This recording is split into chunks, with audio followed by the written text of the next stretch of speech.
कुत्र्याचं शेपूट 12 महिने नळीत घातलं तरी जसं सरळ होत नाही ना, तीच अवस्था गणेश नाईक सारख्या खरजुल्या कुत्र्याची झालेली आहे.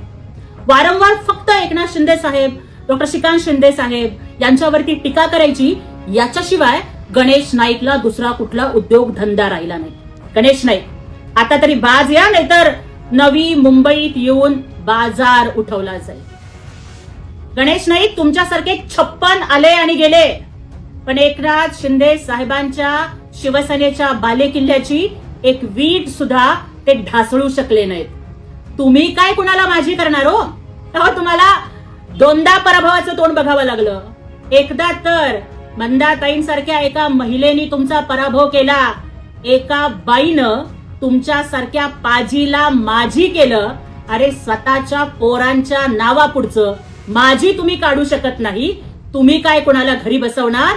तुमच्यासारख्या नवी मुंबई गिळंकृत करणाऱ्या डायनासॉरला नवी मुंबईची जनताच आता अस्ताला पाठवणार आहे. त्यामुळे गणेश नाईक बंद करा हे धंदे. अरे जी लोक अमेरिकेला जाऊन मुलं जन्माला घालतात आणि नवी मुंबईत आल्यानंतर स्वतःच्याच रक्ताला स्वतःचं नाव द्यायला घाबरतात, त्यांनी दुसऱ्यावर टीका करू नये. तुमचं हाऊस जरी वाईट असलं ना, तरी तुमचे धंदे किती काळे आहेत हे अवघ्या महाराष्ट्राला माहिती आहे. एकनाथ शिंदे साहेब जेवढे पांढरे शुभ्र कपडे घालतात ना, तेवढंच निष्कलंक त्यांचं चारित्र्य आहे आणि त्यांची सेवा सुद्धा तितकीच प्रामाणिक आहे. नाईक राजकारण करायला वाघाचं काळीज लागतं, जे एकनाथ शिंदे साहेबांनी दाखवलं. अहो फक्त स्वतःच नाही तर सोबतचे 60 आमदार निवडून आणले. तुम्ही आधी तुमच्या घरात काय चाललंय ते बघा.